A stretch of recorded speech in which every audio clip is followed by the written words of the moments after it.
Hello everyone, welcome to study IAS with बाला.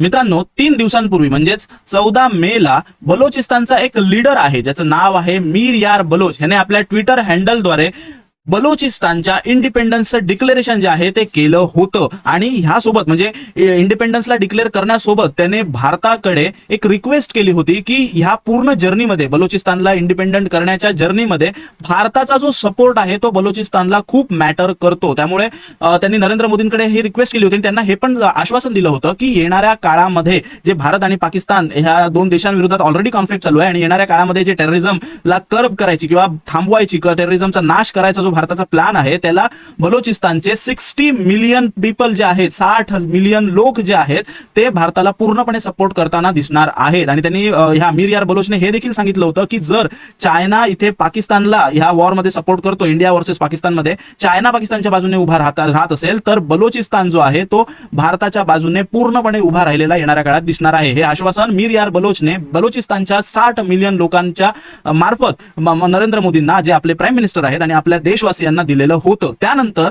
अजून एक tweet जे आहे ते मीर यार बलोचने, म्हणजे त्याच दिवशी, असं नाही की नंतर, बट त्याच दिवशी मीर यार बलोचने अजून एक ट्विट इंडियाला संबोधून जे आहे ते केलेलं आहे. ते थोडं जर आपण त्या ट्विटवर जरा नजर टाकणं खूप गरजेचं आहे. So will first look upon this tweet. ते ट्विट हे म्हणते की the history is witnessing 2 great civilisations, Bharat and Balochistan, joining hands to end terrorism, radicalisation and terror breeding ground, nurtured and exported by Pakistan. The history is being written by the patriots of Balochistan and Yodha of Bharat to stand like iron fist to support their government defense forces by one voice that Bharat stands with Balochistan. Our 2 great nations will soon be celebrating Balochistan's independence and victory of Bharat. आता ही tweet जी आहे ती आपल्यासाठी अतिशय important आहे. का तर बघा, आपण बघितलंय की लास्ट जे आपण व्हिडिओ बघितला त्याच्यामध्ये सुद्धा बलोचिस्तानने किंवा हे मीर यार बलोचने जे ट्विट केली होती इंडियाला इंडियाला रिक्वेस्ट करणारी की तुम्ही आम्हाला ह्या पूर्ण जर्नीमध्ये सपोर्ट करणं गरजेचं आहे, त्यामध्ये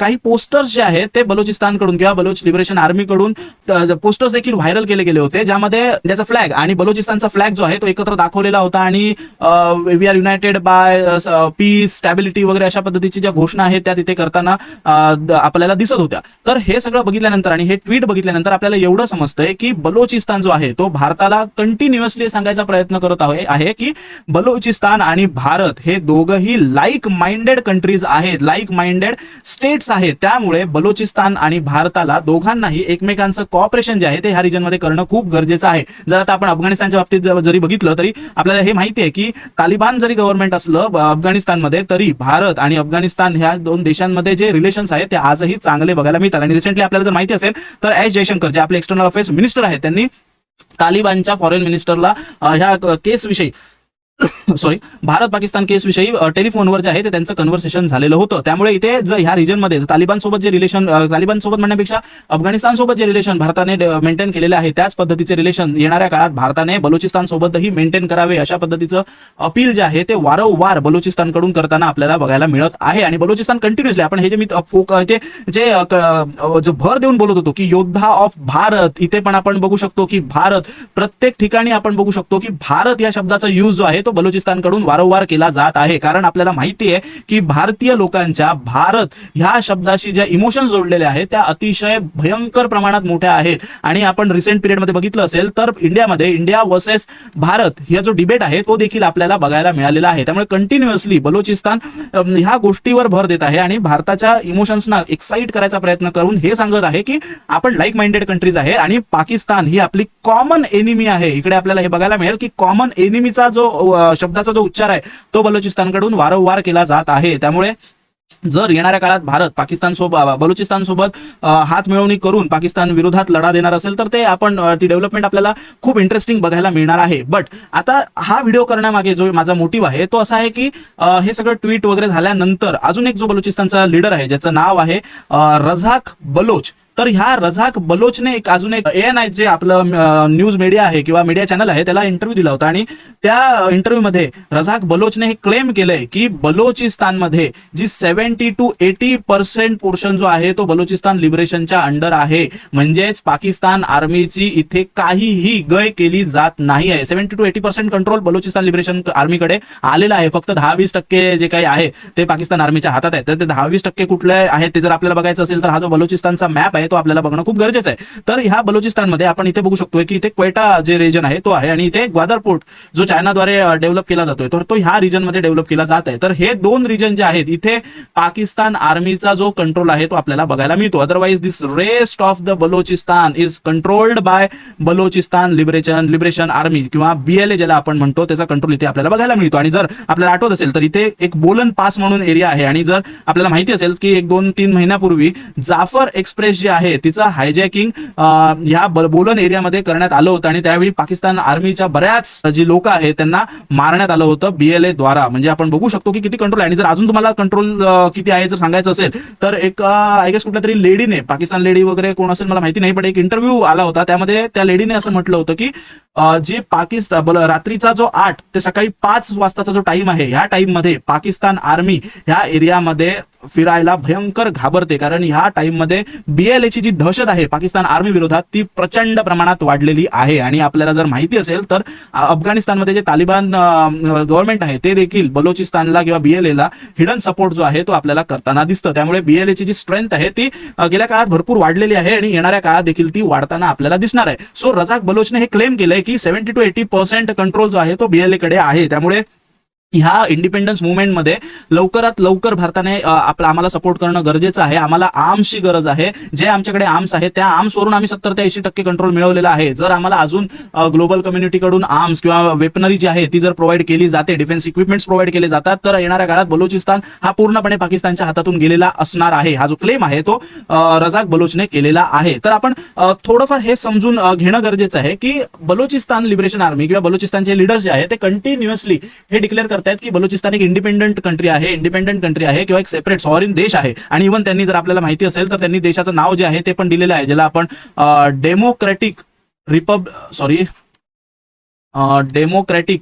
रिपब्लिक ऑफ बलोचिस्तान असं जे नाव आहे ते त्यांनी देशाचं नाव दिलेलं आहे. आणि फ्लॅग जो आहे तो देखील बलोचिस्तानचा त्यांनी तयार केलेला आहे. इथे आपण हा फ्लॅग देखील बघू शकतो. बलोचिस्तानचा फ्लॅग देखील तयार झालेला आहे, नाव देखील तयार झालेलं आहे. त्यामुळे कंटिन्युअसली ते सांगतात की आम्ही एक सेपरेट नेशन आहे. पण एक जर इंटरनॅशनल लेवलला बघायला झालं तर बलोचिस्तानसाठी एवढं इझी असणार आहे का एक सेपरेट मेंबर बनणं किंवा सेपरेट नेशन कंट्री बनणं? तर आपण हे समजण्यासाठी UN वेबसाईटवर एक कॉलम आहे जो सांगतो की how a state becomes a UN member. म्हणजे UN मेंबर जर बनायचं असेल तर काय करावं लागणार आहे ते सांगणारा हा जो कॉलम आहे तो आपण थोडक्यात बघून घेऊया. तर इथे आर्टिकल 4 जे UN चार्टरचं आहे ते काय म्हणतंय की UN is open to all other peace loving states which accepts the obligations content in the present UN charter and in the judgment of the organization are able and willing to carry out this obligation. जर थोडक्यात तुम्हाला हे समजवायचं झालं तर UN article 4 of UN charter जे आहे ते हे सांगतं की युनायटेड नेशनचा मेंबर कोणी होऊ शकतं, फक्त अट एकच आहे की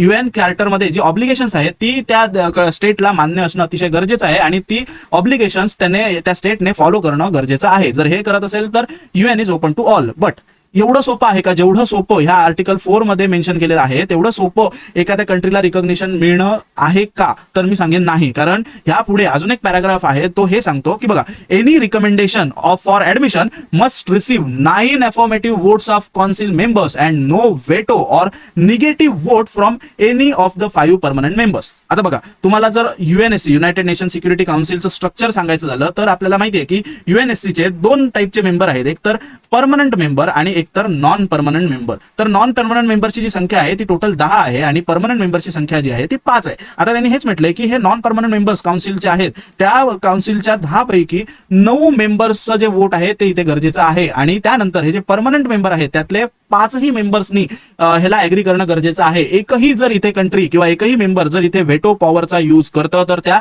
देशाला सेपरेट कंट्री म्हणून किंवा UNचा मेंबर म्हणून मान्यता जी आहे ती दिली जाणार नाही. आणि आपल्याला माहिती आहे की इथे आपण बघितलं की ग्वादर पोर्ट जे आहे ते इथे चायना कंट्रोल्ड आहे. आणि जरी आपण म्हटलो की इथे चायना डिरेक्टली आपल्या फोर्सेसचा वापर करू शकणार नाही, कारण बलोच लिबरेशन आर्मीची स्ट्रेंथ जी आहे ती इथे भयंकर प्रमाणात वाढलेली आहे आणि पाकिस्तानलाच बलोचिस्तानच्या टेरेनचा आजपर्यंत अनुभव जो आहे तो घेता आलेला नाही. त्यामुळे इथे चायनीज आर्मीला, जी फॉरेन आर्मी आहे, त्यांना इथे बलोच लिबरेशन आर्मी सोबत टॅकल करता येईल असं मला वाटत नाही. त्यामुळे इथे फोर्सचा वापर करण्याऐवजी चायना जो आहे तो आपल्याकडे जे डिप्लोमॅटिक पॉवर्स आहेत किंवा ग्लोबल लेवलला हे काउन्सिलद्वारा वेटो पॉवर्स वगैरे चायनाला जे मिळालेले आहेत त्याचा वापर करून इथे बलोचिस्तानला ॲज अ सेपरेट नेशन किंवा सेपरेट UN मेंबर म्हणून मान्यता देताना तो अडथळा आणू शकतो. त्यामुळे इथे भरपूर कठीण आहे बलोचिस्तानसाठी ॲज अ सेपरेट नेशन म्हणून एस्टॅब्लिश होणं. But at the same time ज्या पद्धतीने मीर यार बलोच असेल किंवा रजाक बलोच असेल हे कंटिन्युअसली इंडियाकडे मागणी करतायत की इंडियाने बलोचिस्तानमध्ये ऍटलिस्ट एक तरी एम्बसी इन एक्झाईल हे जे ऑफिस आहे ते एस्टॅब्लिश करणं गरजेचं आहे. तर हे जर ऑफिस आपण बलोचिस्तानमध्ये एस्टॅब्लिश करत असू तर हा येणाऱ्या काळात वर्ल्ड लीडर्स जे आहे ते जे ग्लोबल पॉवर्स आहेत त्यांना तो मेसेज जातो की इंडिया जो रिजनचा एक one of the powerful nations आहे, हा नेशन इथे स्टेप अप करतोय आणि आपलं ऑफिस ओपन करतोय. आणि आपल्याला माहिती आहे, आपण लास्ट व्हिडिओमध्ये हे आपण डिस्कस केलेलं आहे की बलोचिस्तानचे जे रिसोर्सेस आहे किंवा बलोचिस्तानचं जे इकॉनॉमिक पोटेन्शियल आहे ते भयंकर प्रमाणात आपल्याला बघायला मिळतं. जर आपण कॉपर रिझर्वची जर गोष्ट केली तर one of the largest copper reserves are found in Balochistan. म्हणजे आपण समजू शकतो की ग्लोबल पॉवर्स साठी हे किती इम्पॉर्टंट लोकेशन असणार आहे. त्यामुळे आणि US सारखे देश ऑलरेडी लाड टाकून बसलेले आहेत की आम्हाला कधी संधी मिळते, फक्त ते वाट बघतायत की कोण आधी तिथे येतंय का. आणि त्यामुळे जर भारत इथे ही संधीचा वापर करत असेल तर येणाऱ्या काळात भारत आणि बलोचिस्तानमध्ये चांगले संबंध तर आपल्याला बघायला मिळणारच आहे. त्यानंतर अफगाणिस्तान, इराण, बलोचिस्तान आणि भारत हा नेक्सस तयार होऊन पाकिस्तानला ह्या एरियामध्ये पूर्णपणे कंटेन करण्यासाठी आपण यशस्वी ठरण्याची जी प्रोबॅबिलिटी आहे ती वाढताना आपल्याला दिसणार आहे. त्यानंतर बलोचिस्तानचं जे आजपर्यंत हा रिजन आपल्याला माहिती आहे की अंडर डेव्हलप राहिलेला आहे because of the atrocities, genocides and all such illegal things done by the नापाक आर्मी. त्यांच्यामुळे हा जो रिजन आहे जो अंडर डेव्हलप राहिलेला आहे इतक्या काळामध्ये तो रिजन कुठे ना कुठेतरी प्रॉस्परस होताना आपल्याला दिसणार आहे. आणि इथल्या ह्या रिजनला येणाऱ्या काळामध्ये एक इकॉनॉमिक हब म्हणून, ग्लोबल इकॉनॉमिक हब म्हणून एस्टॅब्लिश होताना देखील आपल्याला बघायला मिळणार आहे जर इंडिया इथे स्टेप अप करून बलोचिस्तानमध्ये आपलं ऑफिस एस्टॅब्लिश करतं आणि पूर्ण जगाला हा संदेश देतं की तुम्ही बलोचिस्तानमध्ये येणं गरजेचं आहे आणि बलोचिस्तानला सपोर्ट करणं देखील अतिशय गरजेचं आहे. त्यामुळे या सगळ्या बाबतीत तुम्हाला काय वाटतं, ह्या तुमच्या ज्या ओपिनियन्स आहेत त्या आम्हाला कमेंट सेक्शनमध्ये नक्की कळवा. आणि जर तुम्हाला आजचा हा व्हिडिओ आवडला असेल तर ह्या व्हिडिओला भरपूर लाईक करा आणि भरपूर ऍस्पिरंट सोबत, भरपूर लोकांसोबत शेअर करण्याचा प्रयत्न करा. आणि असेच जर इंटरेस्टिंग व्हिडिओज तुम्हाला येणाऱ्या काळात बघायचे असतील न चुकता तर आमच्या चॅनलला सबस्क्राईब करायला अजिबात विसरू नका. थँक्यू.